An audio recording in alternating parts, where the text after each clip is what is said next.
আসসালামু আলাইকুম সুপ্রিয় চাকরি প্রত্যাশী বন্ধুরা, আপনাদের সবাইকে স্বাগতম। আজকে আমরা আলোচনা করব বাংলাদেশ গ্রন্থাগার অধিদপ্তর এর লাইব্রেরি অ্যাসিস্ট্যান্ট পদে 24শে জানুয়ারি 2026 তারিখে যে পরীক্ষাটি অনুষ্ঠিত হয়েছে তার প্রশ্ন সমাধান নিয়ে আজকের ভিডিও। তো চলুন আমরা প্রশ্নপত্র সমাধান করি। বাংলা অংশে নাম্বার ছিল 20 মার্ক।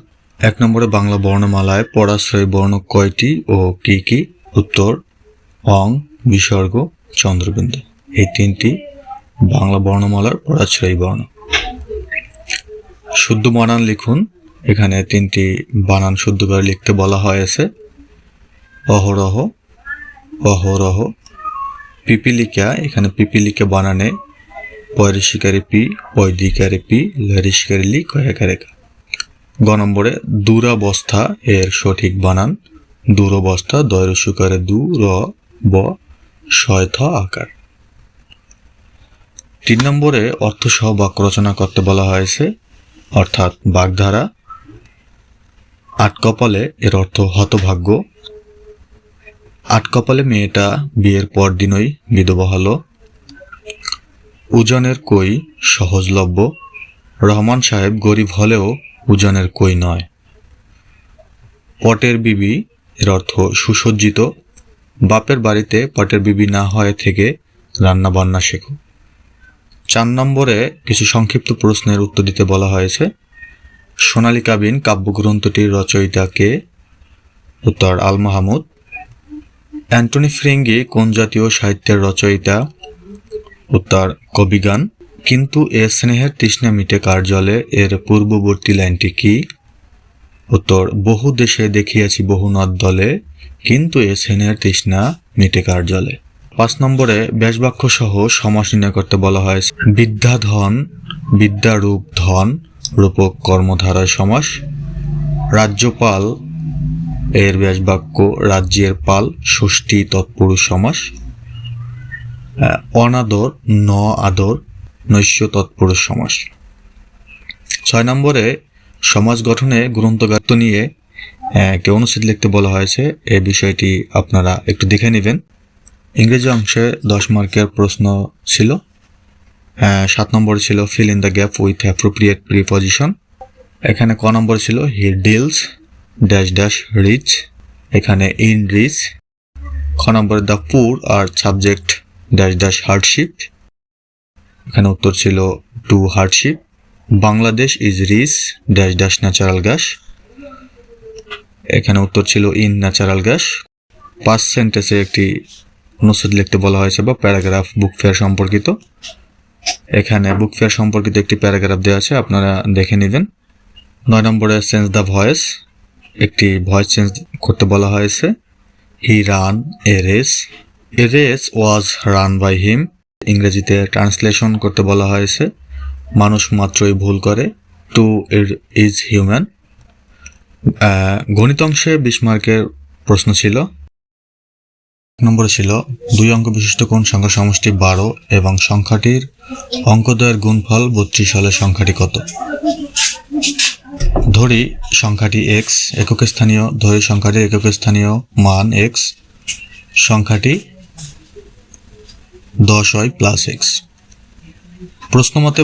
প্রশ্নে বলা আছে x প্লাস y মানে সমষ্টি 12 এবং গুণফল xy 32। খতে একটি সরল করতে বলা হয়েছে, যেটি আপনারা দেখে নিতে পারেন। এর উত্তর ছিল 1। গ নম্বরে একটি আয়তাকার বাগানের দৈর্ঘ্য 32 মিটার এবং প্রস্থ 24 মিটার। বাগানটির ভিতরে চারদিকে 2 মিটার একটি চওড়া রাস্তা আছে, রাস্তাটির ক্ষেত্রফল কত? যেহেতু এখানে বাগানের দৈর্ঘ্য এবং প্রস্থ আছে, ভিতরে চারদিকে 2 মিটার চওড়া রাস্তা আছে, তাহলে আমাদের প্রথমে বাগানের ক্ষেত্রফলটা বের করে নিতে হবে। আমরা বাগানের ক্ষেত্রফল পেয়েছি, এখানে বাগানের ক্ষেত্রফল 768 বর্গমিটার। এখন আমাদের রাস্তা বাদে বাগানের দৈর্ঘ্য বের করতে হবে এবং রাস্তা বাদে বাগানের দৈর্ঘ্য এবং প্রস্থ বের করতে হবে। এখন আমাদের রাস্তা বাদে বাগানের দৈর্ঘ্য প্রস্থ বের করতে হবে। তারপর রাস্তা বাদে বাগানের ক্ষেত্রফল 560 বর্গমিটার। রাস্তার ক্ষেত্রফল হবে রাস্তা সহ বাগানের ক্ষেত্রফল এবং রাস্তার ক্ষেত্রফল হবে বাগানের সর্বমোট ক্ষেত্রফল থেকে রাস্তা বাদে বাগানের ক্ষেত্রফল বাদ দিলেই রাস্তার ক্ষেত্রফল পাওয়া যাবে। এখানে রাস্তার ক্ষেত্রফল পাওয়া যায় 208 বর্গমিটার। সাধারণ জ্ঞান অংশে 20 মার্কের প্রশ্ন ছিল। প্রত্যেকটি প্রশ্নের জন্য 2 মার্ক ছিল। বাংলাদেশের একমাত্র উপকূলীয় নদী বন্দর কোনটি? যেহেতু উপকূলীয় বলা হয়েছে, সন্দ্বীপই বাংলাদেশের একমাত্র উপকূলীয় নদী বন্দর। বাংলাদেশের সর্বশেষ গণভোট অনুষ্ঠিত হয় কত সালে? 15 সেপ্টেম্বর 1991। যেহেতু জাতীয় পরিচয়পত্র স্মার্ট কার্ড এর মাধ্যমে কত ধরনের সেবা পাওয়া যাবে? 22টি সেবা পাওয়া যাবে।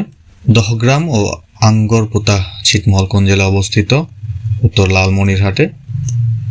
আয়তন অনুযায়ী বাংলাদেশের ক্ষুদ্রতম জেলা কোনটি? আয়তন অনুযায়ী বাংলাদেশের ক্ষুদ্রতম জেলা নারায়ণগঞ্জ এবং সর্ববৃহৎ রাঙামাটি। কোন দেশকে ইউরোপের ককপিট বলা হয়? বেলজিয়ামকে ইউরোপের ককপিট বলা হয়। জাতীয় স্মৃতিসৌধের স্থপতি কে?